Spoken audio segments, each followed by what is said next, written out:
안녕하십니까. 2월 18일 화요일 말씀 묵상 함께 시작하겠습니다. 오늘도 주님의 은혜가 우리 가운데 충만하고 주님께서 우리를 깨닫게 하시고 주님과 동행하기에 아무런 어려움 없도록 인도해 주시기를 간절히 기도합니다. 오늘 본문은 마가복음 4장 26절에서부터 34절까지 말씀이고요. 통독하실 말씀은 민수기 22장부터 24장까지 말씀입니다.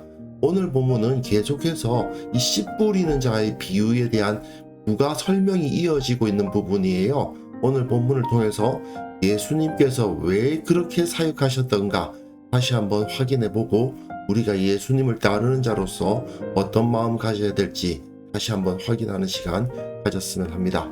그럼 먼저 말씀 보시겠습니다.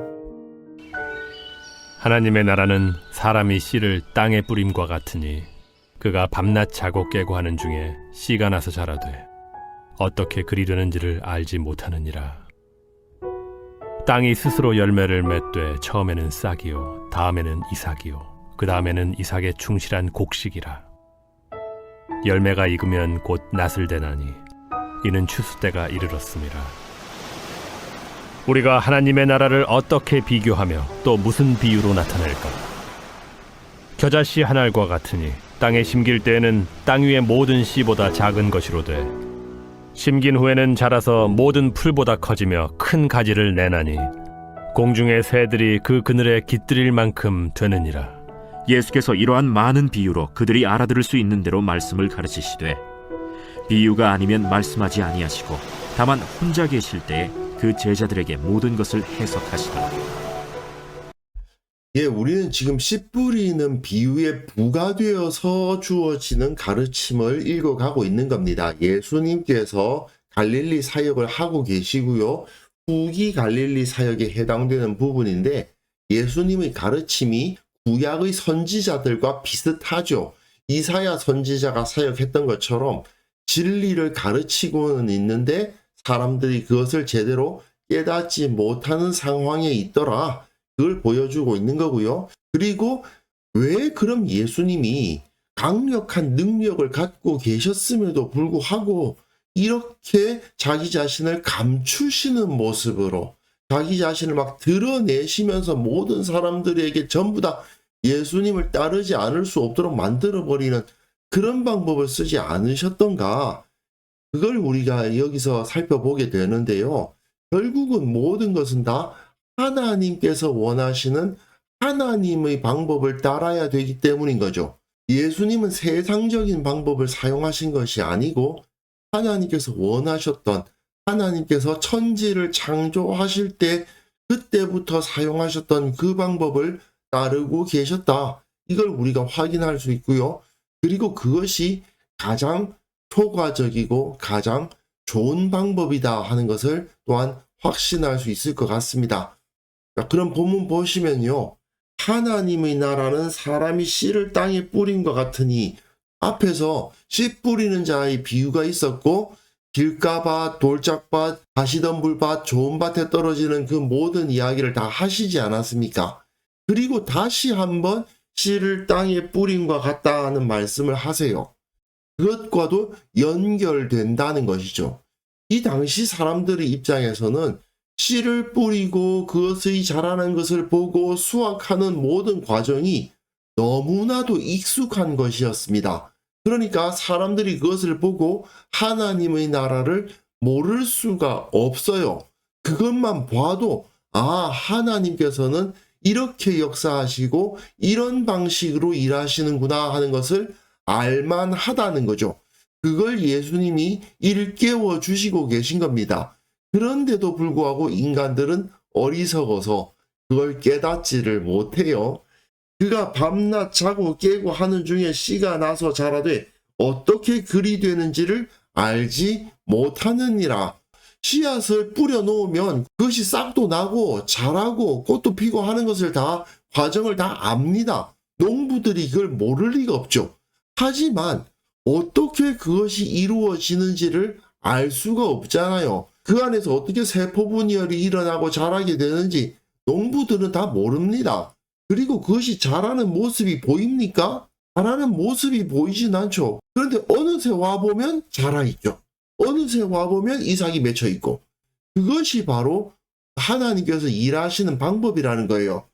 땅이 스스로 열매를 맺되 처음에는 싹이요, 다음엔 이삭이요, 그 다음에는 이삭에 충실한 곡식이어서 어떤 특별한 방법을 사용하려고 하지 않고 그 땅의 힘을 믿고 땅이 가진 능력을 의뢰하게 되면 싹이 나고 이삭이 나고 충실한 곡식도 난다. 그리고 열매가 익으면 곡식에 낫을 댈 날이 온다. 이는 추수 때가 이르렀습니다. 언젠가 주님께서 다시 오셔서 심판날이 있을 것인데 그때까지 계속해서 하나님의 나라는 자라간다는 것이죠. 언제 그 추수 때가 이를지는 아무도 몰라요. 하지만 특별한 어떤 도구를 사용하는 것도 아니고 어떤 정치적인 조직을 만드는 것도 아니고 어떤 운동을 일으키는 것도 아니고 혁명을 주도하는 것도 아니고 그냥 말씀을 전하고 가난한 자를 돕고 병든 자를 낫게 하는 그 사역을 감당할 뿐이지만 그 가운데에서 이런 자연스러운 성장이 일어나고 그 누구보다도 강력하고 확실한 결과가 나타나게 되어 있다. 그 말씀인 겁니다. 그리고 또 이르시되 우리가 하나님의 나라를 어떻게 비유하며 또 무슨 비유로 나타낼까? 이것만으로도 충분한 비유가 되지만 겨자씨 한 알과 같다라는 말씀을 여기에 덧붙이셨다는 거죠. 이거는 땅에 심길 때에는 땅 위의 모든 씨보다 작은 것이로되 잘 안 보인다는 말입니다. 앞에서 곡식들이 자라는 것도 자라고 있는 것이 보이진 않잖아요. 어느새 가보니까 커 있을 뿐이지 자라는 모습을 볼 수는 없습니다. 요즘에야 뭐 초고속 카메라로 찍어가지고 그거를 이제 돌리면 알 수도 있겠지만 그게 아니면은 그것들이 자라는 모습을 사람이 볼 수가 없어요. 마찬가지로 하나님의 나라는 잘 안 보인다. 겨자씨 한 알과 같으니까요.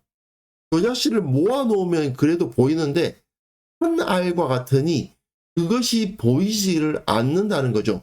땅에 심겨버리면 땅의 모든 씨보다 작아가지고 그걸 어디에 심었는지조차 찾을 수가 없게 됩니다. 하지만 심긴 후에는 자라서 모든 풀보다 커지며 큰 가지를 내나니 공중의 새들이 그 그늘에 깃들일 만큼 되느니라. 이게 풀이지만 가지를 크게 뻗을 수 있을 정도로 자라서 새들이 그 가운데 깃들일 수 있을 정도로 커진다. 그 정도로 하나님의 나라는 처음에 볼 때는 아무것도 아닌 것 같고 잘 보이지 않고 자라는 모습이 사람의 눈에 잘 띄지 않지만 그 결과를 보면 이렇게 거대한 능력을 나타낸다는 것이죠. 하나님의 나라라는 것은 원래 이렇다. 너희들이 세상을 바라봐라. 세상의 작물들이 자라는 것을 보아라. 너희들이 매일 보고 있는 것 아니냐? 그것을 통해서 하나님의 나라는 이렇게 세워져 간다는 것을 알 수 있지 않느냐? 그런데 왜 너희는 어리석게도 로마에 대항할 군대를 조직하자, 혁명을 일으키자, 정권을 바꾸자 이런 것을 왜 꾀하느냐? 가장 중요한 복음의 핵심을 붙들고 생명의 역사를 일으키려고 노력해도 바쁜데 왜 그렇게 사람의 눈에 보이는 어떤 것들, 어떤 특별한 일들을 추구하고 있느냐? 이렇게 예수님께서 도전하고 계신 겁니다. 예수님께서는 이러한 많은 비유로 그들이 알아들을 수 있는 대로 말씀을 가르치시되, 이게 매우 중요한 말이죠. 사람들에게 모르게 하려고 가르치신 건 아니라는 겁니다. 비유라는 것은 모호한 어떤 영적인 진리를 이해하기 쉽게 하기 위해서 주어지는 게 비유죠.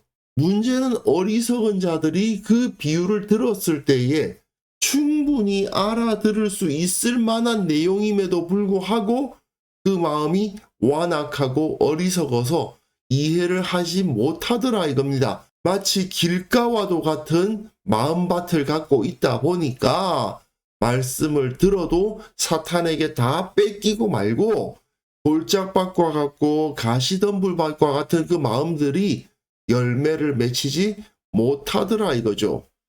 비유가 아니면 말씀하지 아니하시고 왜 그러셨을까요?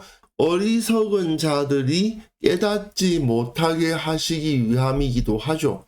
이 비유를 통해서 주님께 온전히 헌신한 사람들은 하나님의 나라에 대해서 바르게 알고 따르게 되겠지만 악하고 이기적인 무리들의 입장에서는 그거를 못 깨달아도 어쩔 수 없는 거죠. 다만 혼자 계실 때에 그 제자들에게 모든 것을 해석하시더라. 예수님을 따르는 자들, 예수님과 함께 있는 자들에게는 그것을 깨달을 수 있도록 해석해 주심으로써 그들이 하나님의 나라를 위해서 어떻게 헌신해야 되는가를 알게 하셨다는 것을 여기서 보여줍니다. 이렇게 교회는 하나님의 나라를 세상에 보이지 않게 드러내는, 이 말이 안 되죠. 보이지 않게 드러낸다. 근데 그게 바로 교회의 본질이에요. 보이지 않는 방법을 쓰는데 드러냅니다. 본질적으로 교회는 보이지 않는 모습으로 세상에 퍼져나가요. 사람들에게 자기들을 막 대단하게 광고를 하고 날 좀 보소, 날 좀 보소 하는 게 교회의 모습이 아니에요. 정말 예수님께서 처음에 사역하셨던 그 모습대로 사람들에게 복음 전하시고 불쌍한 자들을 돕고 가난한 자들을 돕고 병든 자들을 치유하는 그러한 사역을 계속 감당해 나가는데 그러다 보니까 어느새 세상에 퍼져나가고 그 영향력이 끼쳐지는 그런 공동체를 만들어야 되는 겁니다. 그 교회가 생명력이 있는 공동체인가 아닌가 그걸 알 수 있는 가장 좋은 방법은 사람들이 좋아할 만한 것들을 추구하는가, 화려한 건물, 눈에 띄는 광고, 행사, 이벤트 이런 것에 의존하는가 아니면 눈에 잘 보이지 않는 그 성도들의 인격적 변화, 사랑의 섬김 이런 것을 의존하는가 그걸 보면 알 수 있는 거예요. 현대 교회들이 예수님의 방법을 사용하려고 하지 않는 경우가 너무나도 많습니다. 왜 그럴까요? 급하니까 눈에 잘 안 보이거든. 그러니까 주로 보면 눈에 잘 띄는 건물을 크게 지으려고 해요. 근데 사실 가끔 목사들이 그냥 씁쓸한 농담이죠. 야, 전도를 사람이 하냐? 건물이 하는 거야. 그렇게 믿는다는 게 아니고 그냥 그 마음속에 씁쓸한 마음을 담아서 그런 농담처럼 이야기하는 경우도 있습니다. 실제적으로 사람의 눈으로 볼 때에는 큰 건물 가진 교회가 잘 되는 것처럼 보이고 유명한 사람들이 다니는 교회가 잘 되는 것처럼 보이고 광고 많이 하고 어떤 미디어에 잘 노출되는 교회가 잘 되는 것처럼 보이잖아요. 그런데 성경 말씀, 복음서는 하나님의 나라가 그렇게 번성해 가는 것이 아니라고 말씀을 하십니다. 우리는요, 하나님의 나라가 보이지 않게 임한다. 물론 어느새 자라있는 모습을 사람들이 보게 되겠지만 정말 겨자씨와도 같고 땅에 뿌려진 씨앗과도 같이 잘 보이지 않는 변화를 통해서 하나님의 나라가 점점 펼쳐져 간다는 것을 분명하게 믿어야 됩니다. 우리 성도들이 믿어야 돼요. 근데 이 믿음을 가지려면 정말 담대함이 필요합니다. 우리가 지금 이러고 있어도 되는 거야? 이런 마음이 계속 들거든요. 그런데 우리가 하나님 앞에서 죄를 범하거나 하나님을 멀리하거나 거짓된 행동을 하지 않는 한 꾸준히 복음을 전하고 하나님께서 살아계심을 믿고 두려워하지 않는 한 땅이 그 씨앗에게 능력을 주고 자라게 하는 것처럼 하나님께서는 우리 교회를 자라게 하신다는 것을 믿어야 됩니다. 이 사실을 믿고 우리가 주님 앞에서 마땅히 감당해야 할 일이 무엇인가를 생각하고 기도하고 하나님께 의지할 줄 알아야 됩니다. 인간적인 방법을 통해서 교회를 세우고 유명하게 만들고 수많은 사람들이 몰려드는 교회를 만들기를 원하는 그런 어리석음에서 우리가 좀 벗어나야 되지 않을까. 예수님은 그렇게 하기를 원치 않으셨다는 거. 예수님이 가르쳐 주신 하나님의 나라는 그런 모습이 아니었다는 것을 우리는 이 시간 확인할 수 있었으면 좋겠습니다. 그래서 함께 기도하실 때에는요, 우리가 복음의 본질을 알게 하여 주시고 세상적인 욕망이 하나님 나라의 일에 개입되지 않도록 하나님께서 이렇게 섭리하신다는 것을 믿고 따르게 하옵소서. 우리 교회 모든 성도들이 교회와 복음의 진리를 알게 하시고 주님께서 어떻게 역사하시는가를 깨닫고 감사하고 기뻐하고 맡기신 사역 감당하게 하옵소서. 함께 기도하는 시간 가졌으면 합니다.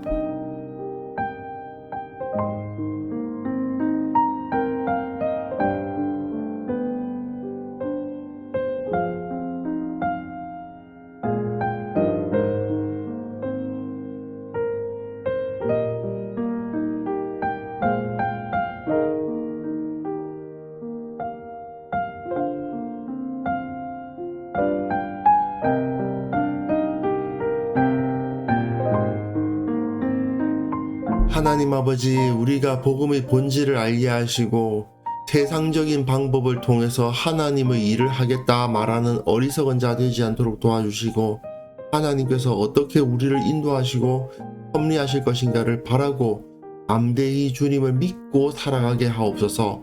우리 교회의 모든 성도들이 이 교회가 어떻게 성장해 나가는가를 바르게 알게 하시고 복음의 진리를 알고 그 길을 따르게 하시고 감사하며 기뻐하는 자들, 주님의 인도하심을 따라서 즐거워하는 자들 다 될 수 있도록 도와주옵소서. 한국교회에 속한 모든 성도들과 모든 교회들을 축복하며 기도합니다. 저들이 하나님의 뜻이 어디에 있는가, 그 섭리가 어떤 식으로 역사하는가를 온전히 이해하게 하시고 신앙과 교회에 대한 바른 태도를 가지고 주님의 방법으로 교회의 부흥과 교회의 성장을 꾀하는 자들 다 될 수 있도록 도와주옵소서. 아버지 하나님, 오늘 하루도 주님께서 주시는 말씀을 붙들고 담대히 살아가기를 원합니다. 주님의 뜻을 따라가는 것이 가끔은 두렵고 불안하지만 주께서 인도하시면, 주께서 함께 하시면 결국은 하나님께서 가장 선한 길로 인도하신다는 것을 믿게 하옵소서. 오직 기뻐하고 기도하고 감사하며 다른 사람들을 축복하고 사랑을 실천하기 위해 노력하는 하루를 살아갈 수 있도록 주께서 우리와 함께하여 주옵소서. 감사드리옵고 예수님의 이름으로 기도합니다. 아멘.